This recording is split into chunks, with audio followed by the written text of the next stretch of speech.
Halo guys, sebelum lanjut jangan lupa subrek. Long Hao Shen mengungkapkan senyum dan menjawab, Kak, jangan bias terhadap dia. Di tim kami, setiap orang memiliki peran penting, dan tidak ada yang bisa dibuang. Hal yang sama berlaku untuk Lin Xin. Li Xin terombang-ambing, dan tiba-tiba memikirkan sesuatu, dengan tergesa-gesa berkata dengan suara rendah, Oh, maafkan aku, adik kecil. Saya tidak mencoba untuk membuat irisan di antara hubungan tim Anda. Long Hao Shen menggelengkan kepalanya dan menjawab, Kak, saya hanya berbicara tentang kebenaran. Anda akan lihat nanti, jika situasi bahaya nyata muncul di Gua Desolate, utilitas Lin Xin akan dipamerkan sepenuhnya. Pada saat ini, selain dari Long Hao Shen yang mengambil pil pemulihan besar, yang lain belum meletakkan pil yang mereka terima dari Lin Xin untuk digunakan. Chen Yinger juga hanya menggunakan satu kristal ajaib, yang digunakan untuk truf tersembunyi yang mereka simpan selama pertempuran mereka di sisi Caravan Yueye. Dia hanya akan menggunakan sumber daya yang begitu berharga hanya jika benar-benar diperlukan. Bos, haruskah kita menghancurkan mayat yang tidak bisa kita bawa? Sima Xian bertanya dengan keras ke sisi Long Hao Shen. Long Hao Shen berpikir sebentar, sebelum menjawab, tidak perlu, ekstrak semua kristal dan tumpuk mayatnya. Saya akan membuat Hao Yue membakarnya nanti. Lin Xin memiliki ledakan kreativitas, sebelum melemparkan mayat beberapa iblis burung dan iblis berserk. Di Provinsi Nareix, serangan mendadak terhadap Yueye Caravan benar-benar tidak tahu malu, jadi operasi kecil ini tidak akan membuat mereka merasa bersalah. Adapun fakta pengaturan mayat api, itu secara alami untuk menyembunyikan jejak medan perang. Jejak pertempuran pemburu iblis melawan iblis burung, iblis berserk semuanya berbeda. Ketika mereka akan dibakar bersama, siapa yang bisa mengetahui apa yang terjadi? Karena Grand Vien tidak bisa mengirimkan pesan, mereka bisa membersihkan medan perang dengan tenang. Memiliki mata iblis Han Yu yang mengintai di sekitarnya, selain mata kebenaran Luxi yang dapat digunakan dalam jarak yang lebih kecil, mereka tidak khawatir akan diserang secara diam-diam. Setengah jam kemudian, semuanya terbakar, dan Long Hao Shen memimpin teman-temannya untuk memulai kembali perjalanan mereka, mendaki gunung secara langsung. Kali ini, Long Hao Shen tidak membiarkan Hao Yue pergi, karena mereka akan mencapai Gua Desolate, dan memiliki dia di sisinya akan sangat berguna bagi Long Hao Shen. Hao Yue tidak hanya mampu menggunakan kemampuan hebat seperti Essence of Disorder, yang paling penting adalah saling pengertian dengan Long Hao Shen, yang berasal langsung dari hubungan darah mereka, yang bahkan Keir tidak dapat membandingkannya. Mendaki gunung dilakukan dengan kegembiraan yang tidak bisa disembunyikan, karena utilitas yang dimiliki Essence of Disorder, pertempuran melawan Grand Viens Cavalry tidak terlalu menantang, tetapi datang dengan hasil perang yang besar. Bahkan pasukan perburuan iblis tingkat prajurit keempat memperoleh banyak kristal ajaib, dan meskipun mereka tidak dapat menggunakannya secara pribadi, mereka masih dapat menukarnya dengan poin kontribusi. Meskipun kavaleri iblis besar dan kuda iblis mimpi buruk mereka berada di langkah keempat, membentuk tandem yang cocok dengan sempurna, dan bahkan lebih kuat dari iblis berbilah ganda hijau tua. Dengan demikian, membunuh satu Grand Vien Knight dan Nightmare Horse-nya dihargai dengan 15 poin kontribusi. Dengan tambahan Komandan Vien dari langkah ke-6 dan tunggangannya, pertempuran ini membawa kedua tim total lebih dari 1000 poin kontribusi. Selanjutnya, seiring dengan pengalaman pertempuran ini, kedua pasukan perburuan iblis dapat dikatakan telah mengalami kemajuan dalam kekuatan mereka secara keseluruhan, baik itu dalam hal kemajuan individu atau kecocokan sebagai tim. Hampir semua petinggi aliansi kuil telah mengikuti pelatihan pasukan pemburu setan, karena pasukan pemburu setan adalah cara termudah bagi mereka untuk berkembang.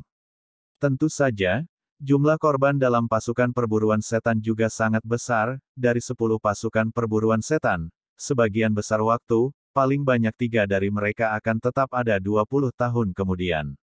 Ketika pasukan perburuan iblis akan dibubarkan, aliansi akan mengatur pos lain untuk anggotanya. Langit menjadi lebih redup, dan cuaca berkabut tampaknya bertahan selama ini. Gunung yang didaki oleh dua pasukan pemburu iblis ini bisa dibilang sangat tinggi, dengan ketinggian kira-kira 7 atau 800 meter. Semua orang masih berpakaian seperti bangsawan klan bulan. Setelah kurang lebih setengah jam, mereka sudah sampai di puncak. Mensurvei pemandangan dari puncak, mereka bisa melihat barisan pegunungan dari jauh, yang sangat sesuai dengan informasi peta. Pegunungan ini terhubung dengan area perbukitan yang luas, bahkan pegunungannya tidak begitu tinggi, karena wilayah iblis tidak terlalu terkena sinar matahari. Baik di pegunungan maupun perbukitan, vegetasi jarang terlihat, dan pada saat musim dingin seperti sekarang, medan tampak lebih kosong, memberikan perasaan melankolis. Long Hao Shen membuka peta sekali lagi, membandingkannya dengan medan itu sendiri. Pada saat mereka menerima misi, mereka menerima dua peta, satu menunjukkan lokasi kasar gua, dan yang kedua adalah peta rincin pegunungan. Di peta ini ada tanda merah, yang secara alami merupakan lokasi gua. Yang lain semua mengepung Long Hao Shen, membantu untuk memblokir hembusan gunung yang datang padanya, sehingga dia bisa melihat peta dengan lebih nyaman. Gua Desolate yang disebut Komandan Vien ini sebelumnya, adalah Gua Desolate yang telah kami tetapkan sebagai tujuan kami untuk misi ini. Kami telah memotong bala bantuan sisi iblis, dan tidak membiarkan mereka memberikan pesan apapun. Tidak ada penguatan lebih lanjut yang akan datang selama beberapa hari mendatang. Berdasarkan kekuatan tentara yang membantu serta permintaan bantuan yang mereka miliki di Gua Desolate, iblis yang tersisa seharusnya tidak perlu dikhawatirkan. Ancaman terbesar yang ada seharusnya terletak pada bahaya gua itu sendiri. Jika bukan karena fakta bahwa tujuan kavaleri iblis besar ini adalah gua mendesis yang sunyi, Long Hao Shen tidak akan membiarkan rekan satu timnya mengambil begitu banyak risiko dalam bertindak untuk menyingkirkan kita. Tetapi setelah mendapat konfirmasi bahwa rekan-rekannya adalah bala bantuan yang menuju ke sisi gua, dia melewati perintah pertempuran tanpa ragu-ragu. Ini adalah keputusan yang dilakukan dengan tegas, karena jika kavaleri iblis besar ini tiba di tujuan ke Gua Desolate dan mereka masih terus mengikuti, mereka pasti akan menimbulkan kecurigaan rekannya dan tidak akan bisa membuat mereka lengah dengan kejutan. Menyerang saat ini. Selanjutnya, jika dua kekuatan iblis terhubung, kesulitan pertempuran akan meningkat pesat, jadi pilihan terbaik adalah membuang bala bantuan terlebih dahulu. Harusnya di sana. Long Hao Shen mengangkat satu jari, menunjuk ke pinggang kecil gunung di sisi lain, karena ada rongga di atasnya, itu tidak dapat dilihat dengan jelas, tetapi menurut informasi peta, gua harus berada di arah ini. Tepat pada saat itu, desisan bergema dengan keras dan tiba-tiba. Suara mendesis yang memekakkan telinga bergema di seluruh gunung, bergema dari waktu ke waktu dan menyebabkan semua orang merasa kedinginan di seluruh tubuh mereka. Desisan keras tidak berhenti di situ, tetapi desisan keras bergema satu demi satu, membawa kegembiraan yang semakin berbeda. Bersamaan dengan peningkatan suara, tampaknya pegunungan bergetar karena desisan. Gelombang suara yang keras bahkan menyebabkan beberapa batu pecah, meluncurkan suara tabrakan yang mengerikan. Semua orang tanpa sadar menutupi telinga mereka sendiri, palpitasi yang dimiliki semua orang dari suara-suara ini menyebabkan ketakutan yang kuat dari lubuk hati mereka. Secara khusus, wajah beberapa gadis sudah pucat.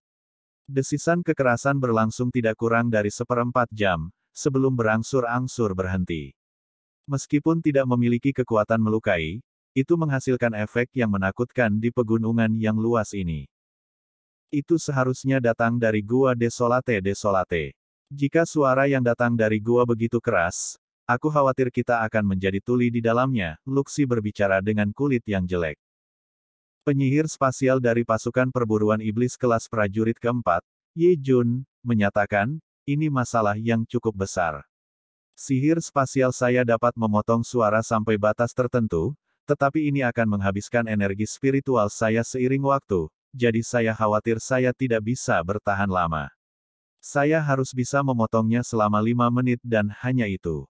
Jika kita menganggap bahwa aku tidak bertarung dan melakukannya sampai batas kemampuanku, aku seharusnya bisa bertahan selama 10 menit. Long Hao Shen mengangguk, dan bertanya, siapa lagi yang bisa menghalangi suara itu agar tidak menghalangi kita?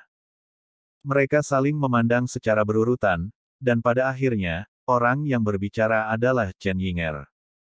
Saya memiliki 2 kristal magis atribut spasial, yang seharusnya dapat menyebabkan McDool berubah menjadi binatang ajaib spasial dari langkah ke-6. Dia harus bisa membela kita untuk beberapa waktu dengan itu.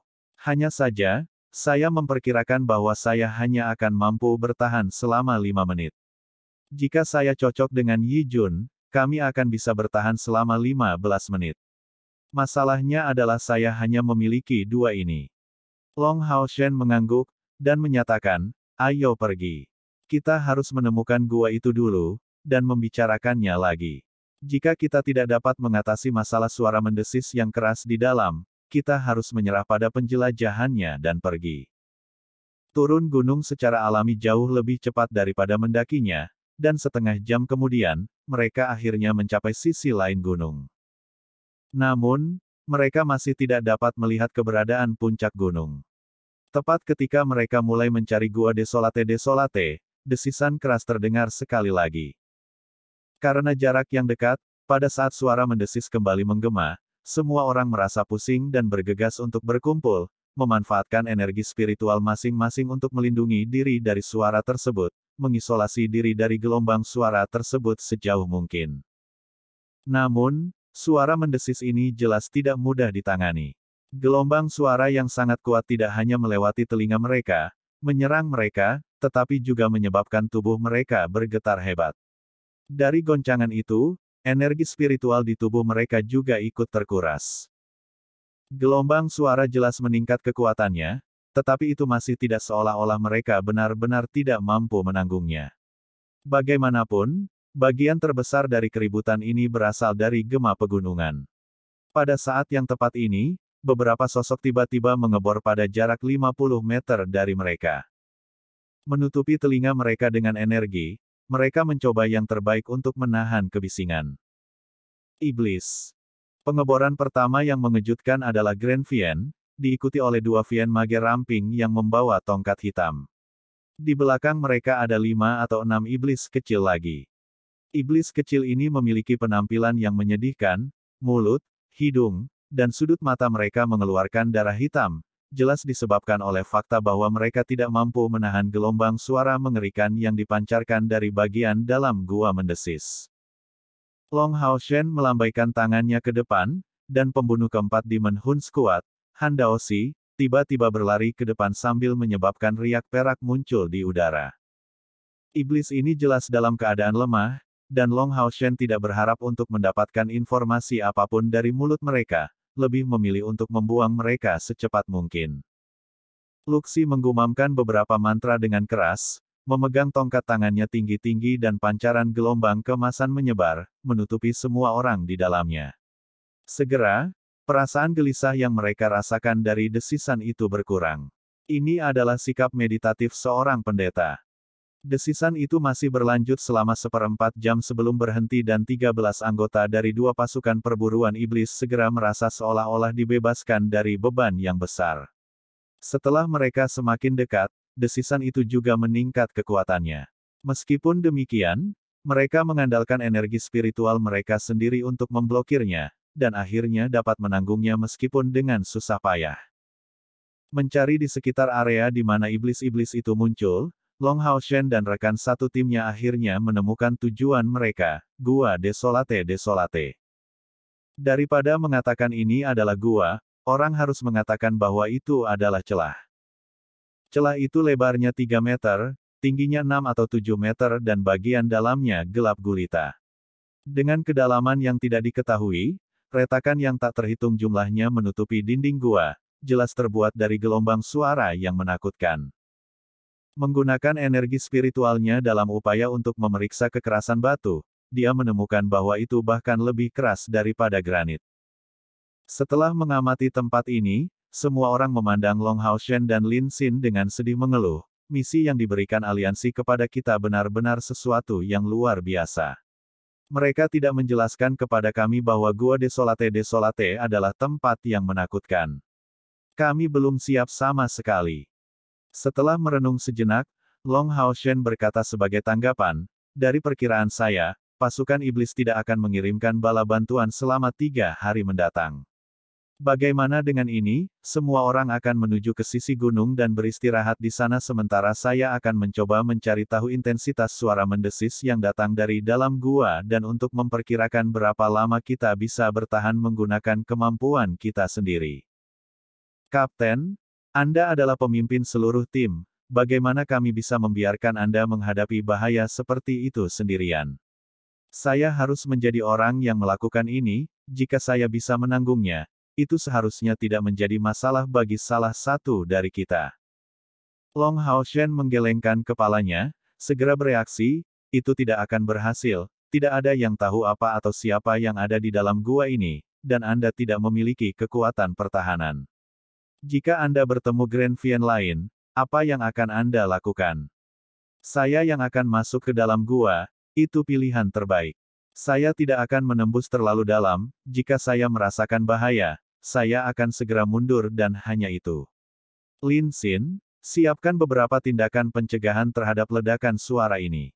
Kita harus menemukan cara untuk mengisolasi diri kita dari suara ini, kalau tidak, kita akan terhalang olehnya. Oke. Apa itu pemimpin sejati? Seorang pemimpin sejati adalah orang yang akan mengambil peran paling berbahaya selama misi.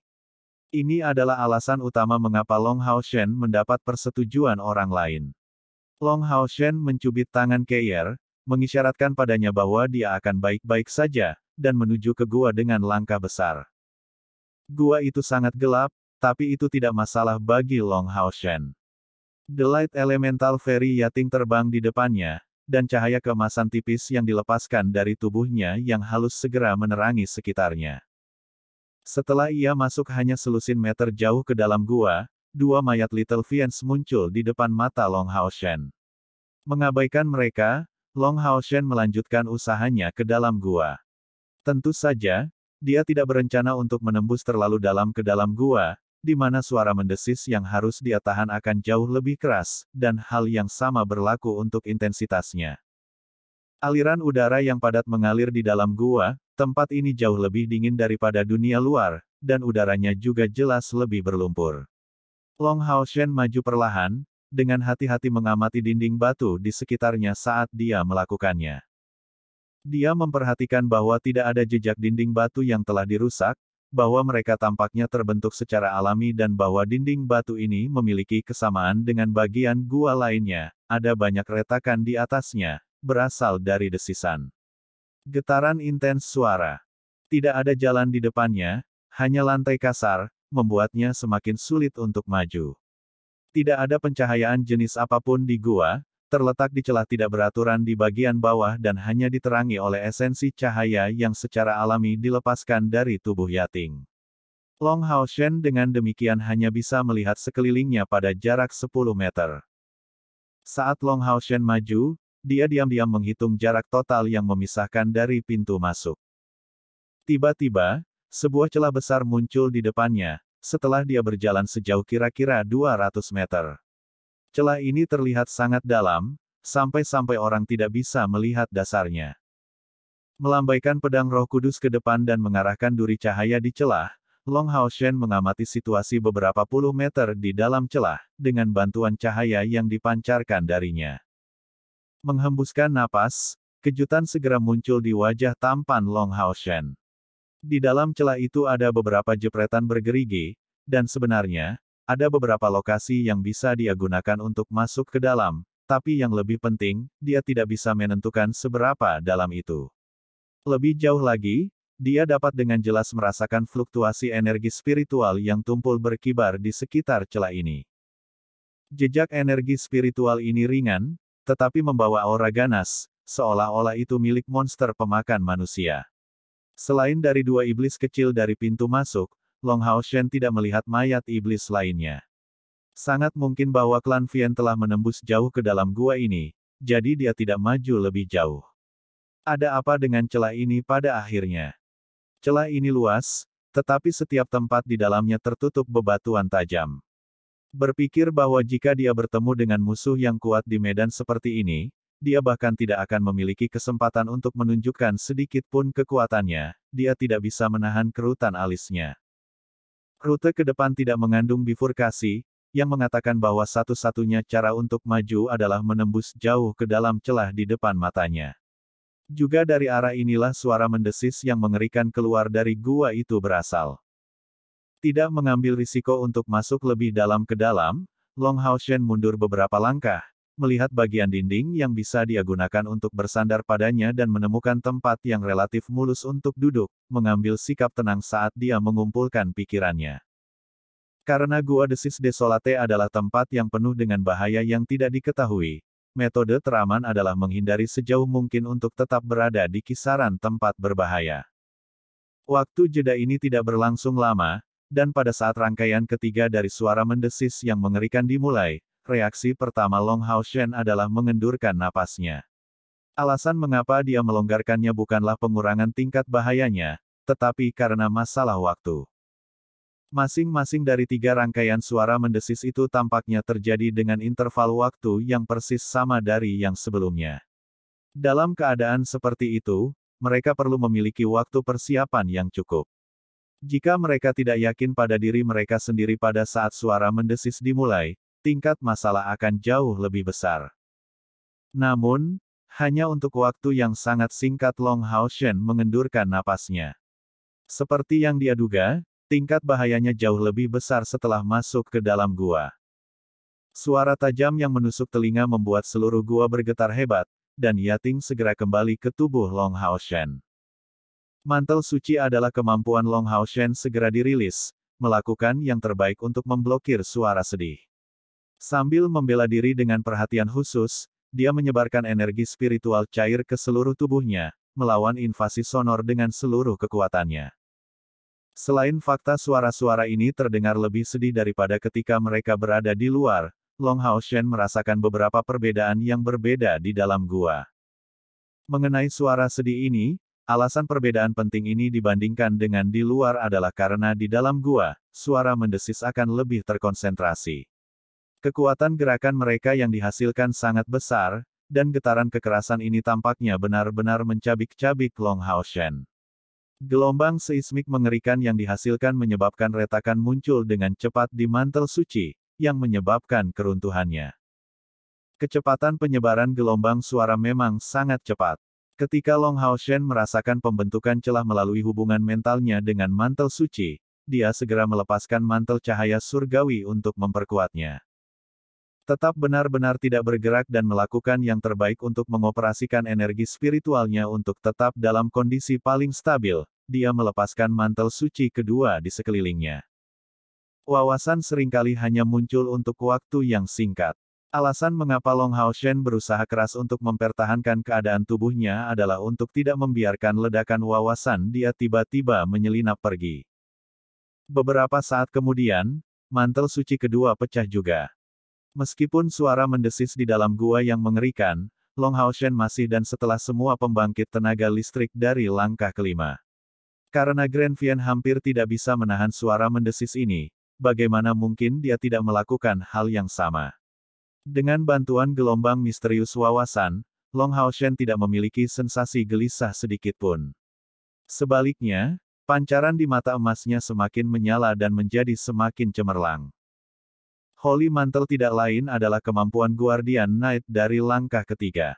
Dengan budidaya energi spiritual Long Hao Shen saat ini, tidak sulit untuk menyebarkannya pada diameter 100 meter, untuk tidak mengatakan fakta bahwa dia mendapat bantuan dari elemental peri Yating cahaya. Sampai mantel suci ini hancur sekali lagi, Long Hao Shen tetap tidak bergerak sama sekali, dan tidak mencoba apapun, hanya mencoba untuk mendapatkan ledakan wawasan ini, tidak membiarkannya pergi, dan merasakannya melalui inderanya dalam keheningan. Jauh di lubuk hatinya, dia merasakan kegembiraan yang luar biasa, saat sensasi ini menjadi semakin jelas, perasaan gembira juga menguat tanpa batas. Energi spiritual internalnya telah mencapai tingkat ke-99, Long Hao Shen bisa disebut sebagai ksatria paling berbakat yang pernah ada di seluruh benua. Mempertimbangkan fakta ini bersama dengan kapasitas mental bawaannya yang luar biasa, dapat dikatakan bahwa di luar Keir, tidak ada yang bisa menandingi dia dalam aspek persepsi dan pemahaman. Orang yang siap akan selalu menjadi orang yang mengambil peluang. Dengan ledakan pemahaman ini, Long Hao Shen secara bertahap mengungkapkan senyum di wajahnya. Pada saat suara mendesis menghilang, Long Hao Shen merasa kecewa bukan sebaliknya, tapi ledakan wawasan ini tidak akan pernah bisa lari darinya lagi, karena itu sudah menjadi bagian utuh dari pemahaman Long Hao Shen. Sebuah cahaya ungu muda muncul di garis depan Long Hao Shen, dan pada saat berikutnya, dia menghilang tanpa dasar dari kedalaman gua. Dengan kilatan cahaya ungu, Long Hao Shen muncul di sisi Hao Yue. Pada saat ini, dua pasukan perburuan iblis sedang bekerja sama dalam membangun sebuah gua batu sederhana untuk memotong suara. Kemunculan tiba-tiba Long Hao Shen menyebabkan semua orang ketakutan, hampir mengeluarkan senjata mereka secara agresif. Ini aku. Long Hao Shen bergegas untuk mengatakan.